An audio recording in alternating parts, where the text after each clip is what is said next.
How would this White House crypto roll work?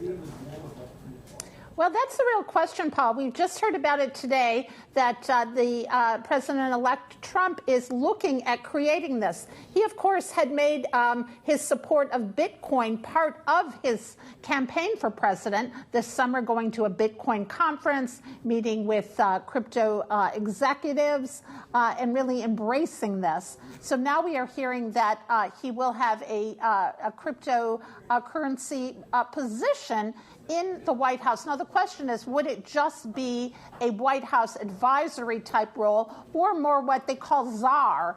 The czar positions tend to be somebody who really brings together all the different parts of the agencies and Congress and the White House, really putting all that together in a position that would report perhaps directly to the president's chief of staff or, through the West Wing of the White House. So that's something the industry wants and is lobbying for. And apparently they're sending lots of names over to the White House of who they'd like to see. But today they did make it clear that this is according to people familiar with the matter, that the president would like to see this, the president-elect.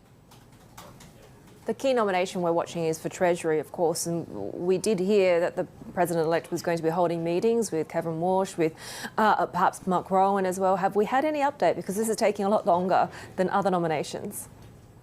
Yeah, this is the one, of course, we at Bloomberg have been watching closely, and it seems like watching forever, although I'll remind that the election was just a little more than 2 weeks ago. But the rest of the nominations, Heidi, have come at kind of lightning-fast speed and not so much Treasury. There was infighting between Howard Lutnick's team and Scott Bessent's team. Howard Lutnick yesterday was named the Commerce Secretary, so that takes him out of this picture. And now we have two others who were done in Mar-a-Lago having talks with the incoming president today. And that is, as you note, former Fed Governor Walsh and Mark Rowan of Apollo. And also still in the mix is Scott Bessent, but in addition to that, Senator Bill Hagerty, who was seen with the president-elect at the launch of that spacecraft yesterday in Texas, along with Elon Musk. So Bill Hagerty apparently remains very much in the race as well. We hadn't heard any updates today beyond the fact that he was talking to these two men who were kind of late entrants. Of course, the question is the loyalty test. This is very important to Donald Trump, but also he wants somebody, he has said for a long time, to want somebody that Wall Street would respect and that the markets would respect. Yeah, the headlines around the Trump team come thick and fast. So I want to circle back to one that grabbed everybody's attention last week. What's happening with the House ethics report on Matt Gaetz, and why is this important? Yeah, so today the House Ethics Committee met in a closed-door session to consider whether to release the report, the ethics report on Matt Gaetz, now a former congressman. He was until a week or so ago a congressman, then resigned and now has been nominated to head the Justice Department, to be the Attorney General of the United States.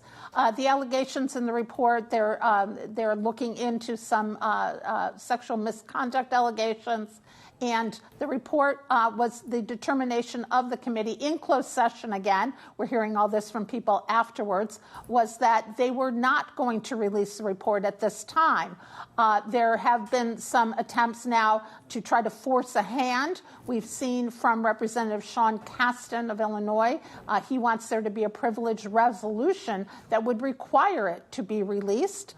And a number of senators who are going to have to vote on this confirmation want to see it released as well, including some Republicans saying they want to see all the facts about the former congressman and the nominee before they vote on it. But right now, and the Speaker of the House, Mike Johnson, does not want it to be released, said that's a precedent he doesn't want to see.